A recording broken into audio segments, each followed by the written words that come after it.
She's looking at me. I don't think she likes me. There's something odd in her look. I bet she's thinking right now that my clothes are ugly, or maybe. Shit, she sees that small pimple behind my ear. She must loathe me now.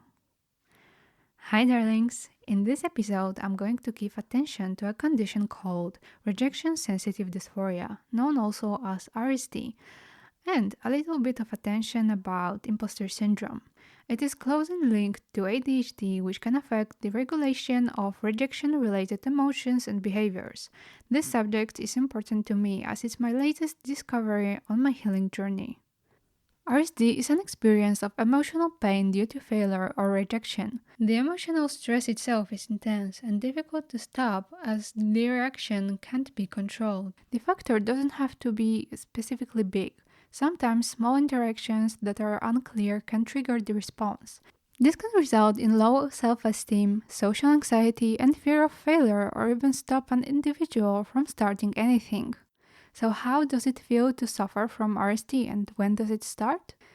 There are a few causes of RSD. One of them is childhood trauma. Being neglected by a parent can be difficult for a little human being. Parents or people we grew up with are also those to whom we look up at an early stage of our lives, and being constantly rejected and or criticized can influence how we will perceive ourselves. Parents are the closest people to us, so no wonder that their words will carry weight even if it's hurtful. As a kid, I was overweight. I remember that I was constantly bullied not only by my classmates, but also by my parents. It was a matter of time when, from a happy, carefree kid, I turned into a silent, frightened one. My parents often played with a sense of guilt and fault, trying to convince me that it's my fault I'm overweight and it's my fault that other kids are not talking with me.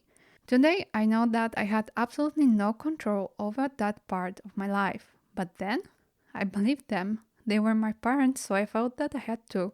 There were situations where other adults laughed at me, and my parents didn't react to protect me. Instead, they joined in laughing. I started to be overly self-conscious and grew insecure, which also made me detach myself from my body. I was also conditioned to believe that if I did a thing A, it would mean they loved me and I was a good child. Then they would use it against me to say that I'm not a good child like others are, and then criticize my every single step. This specific behavior also developed trust issues. I used to read books aloud. I truly enjoyed it, and I can't even recall the exact moment when I stopped doing it. Not only stopped, but started being afraid to speak. I was the quiet kid. Today, I know that I was actually the traumatized kid. Yet, I'm not gonna explore childhood traumas now because I'm planning to dedicate a whole episode to it, so we'll come back to it later on. Bullying also results in RSD as well as being rejected by a romantic partner. I'm gonna tell you the story of my friend, Tammy. Tammy was in a relationship that made her feel good and safe. They seemed to get along, they spent great times together and really fought. Then suddenly, one day, her partner decided to break up and said that the reason behind it was that she was better as a friend than a romantic partner and he was looking for something else. This left her heartbroken and also overthinking about who she was. She constantly questioned her self-worth, if she was pretty and if she was smart. Her self-esteem dropped drastically. Even as time passed, Tammy had problems with starting new relationships. Anytime she met someone she liked, she pushed them away, so she couldn't be rejected. Her guard was always up, as she believed it would protect her from being hurt again. Tammy started to be very defensive even in vague situations. Furthermore, RSD can also influence existing relationships. How? There is a possibility of misinterpreting gestures, words, or expressions. Small awkward situations can make us want to disappear, not due to shame, but due to a feeling that people remember it and stop talking with us. Small hesitations? The person looks like they don't want to hurt me, so they're searching for the right words when in reality they just don't know what to say. Rationalization comes with a little delay. First, I will see all the dark scenarios and then I will calm down and try to find another more realistic explanation. It doesn't matter if it's a friend or a partner, we can search for lots of reassurance, which will often be repetitive. Examples of searching for reassurance? Do you remember questions like, would you still love me if I were a worm? Yeah, it is one of them. Other examples are, do you love me? Do you think I'm pretty? Are you upset at me? Did I offend you? It might give the impression that people are desperate or needy, but they needed to feel liked or loved. Also, bad feedback can trigger anger and uncontrolled reactions. Everything is fueled by a strong fear. I think that RSD hits people pleasers too. Briefly, who's a people pleaser? It's a person who always puts someone else's needs and wants over their own. They will have difficulties saying no or committing to too many tasks to feel validation. Imagine that you are trying so hard to hear that you are doing good and you do only tasks to hear it. You sacrifice yourself for people who don't care about you to feel a little bit of affection anyway, so you'll desperately search for what you can do for them. I was raised as a pleaser too, and I remember every time I was rejected when I was doing my best. I did it for so long that I lost a relationship with myself. I strongly don't recommend it. I'm gonna give it 0 stars.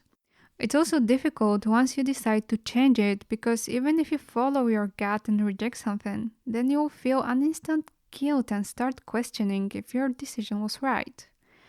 What are other impressions that RSD can cause? Assuming that no one likes us. You can feel that everyone is looking at you to find a reason to gossip. Meeting with a boss means that you will be fired. Unexpected calls are the worst and they elevate your blood pressure. A friend turns down an invitation means that a friendship is over. Here I want to tell you that sometimes people can be tired, can be busy, or just don't feel like it, and it's still fine.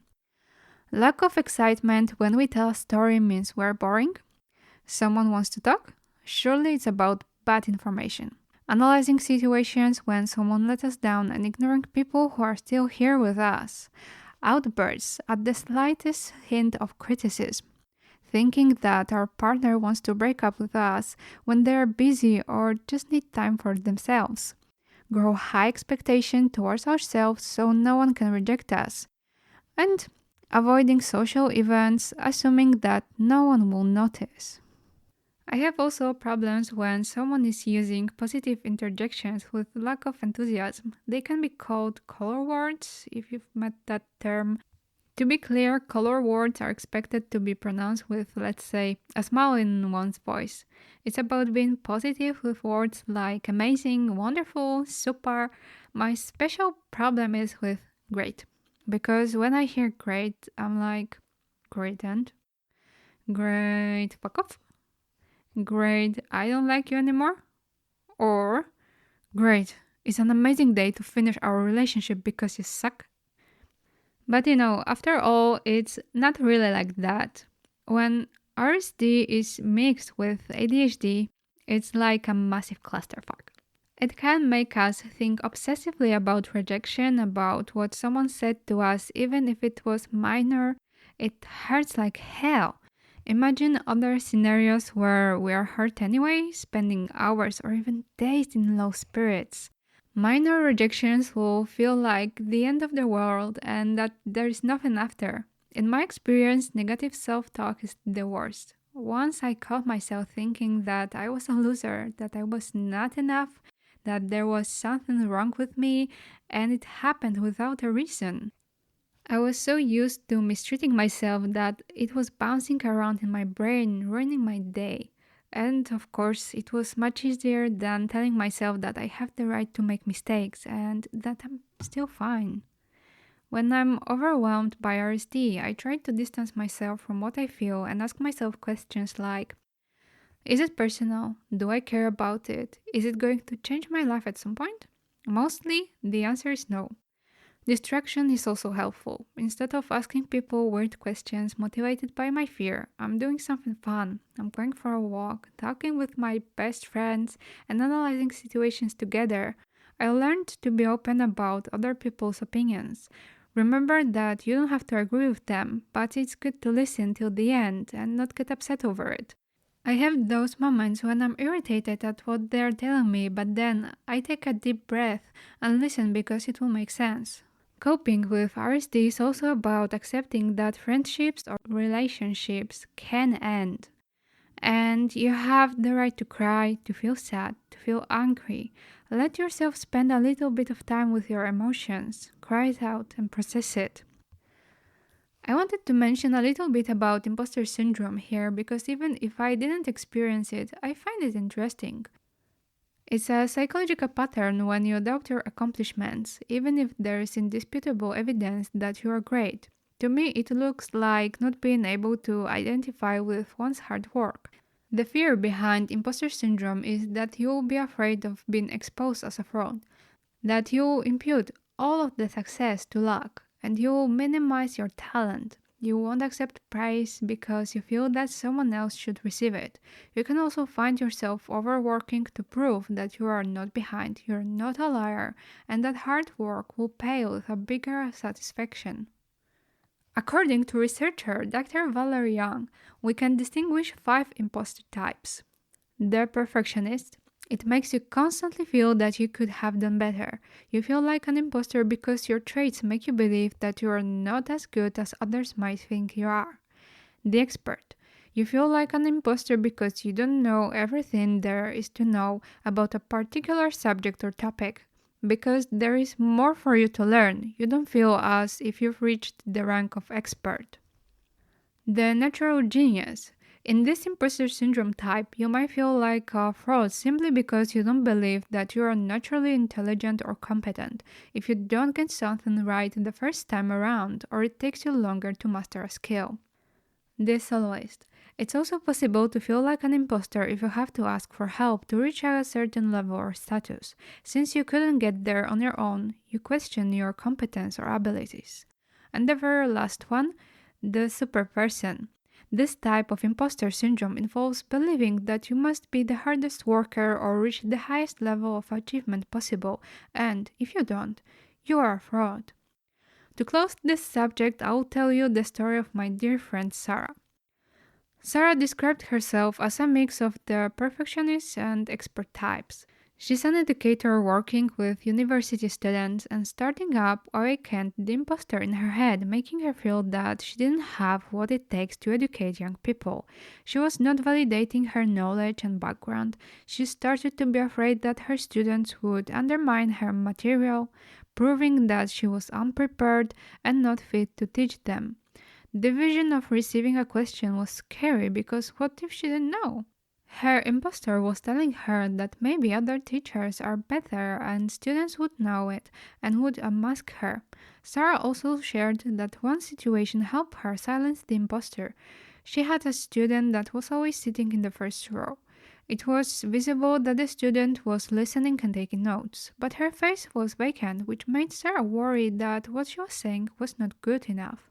Sarah felt that avoiding that student's gaze was a good coping mechanism at that time. Everything changed once the student approached Sarah to supervise her thesis.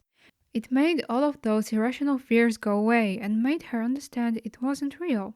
What also helped Sarah was to realize that other people make mistakes too, or their work is not perfect, which doesn't make them terrible professionals. If you, my dear listener, are an instructor, I want you to know that we students do appreciate your effort in teaching. It's not an easy job to do, we know it. But as long as you're dedicated to it, we see it. It's also okay to say that you don't know the answer, and you'll research and get back to it. To me, it's much better than changing the subject or making up the answer. In the end, I want to repeat that everyone has the right to feel bad and to grieve after ending relationships and have the power to move on to great things. Don't be afraid to fulfill your dreams because any fear stops you. I believe that you can do it. Thanks for listening.